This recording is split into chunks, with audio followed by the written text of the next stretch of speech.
Dans la capsule qui précédait, je vous disais l'importance d'avoir des objectifs dans la vie, dans le quotidien. Oui, c'est important d'en avoir et pas seulement d'en avoir, et encore faut-il qu'ils soient positifs. Ça aussi, c'est un principe de base. Alors, je vous donne un exemple. Quelqu'un qui désire arrêter de fumer.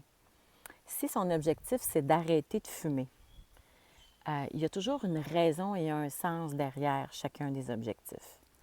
Alors, si la personne dit « je veux arrêter de fumer », disons que la motivation est un peu différente quand on se lève le matin en se disant « bien aujourd'hui, je vais arrêter de fumer ». Quand on creuse un peu puis qu'on va chercher la motivation de la personne, peut-être que cette personne-là, elle veut être en meilleure santé, veut voir grandir ses petits-enfants, veut être capable de courir un marathon.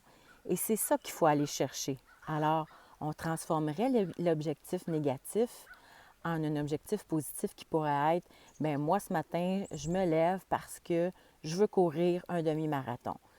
Bien, c'est sûr qu'on va se lever plus rapidement du lit et certainement de meilleure humeur qu'en partant avec une perte dans le négatif.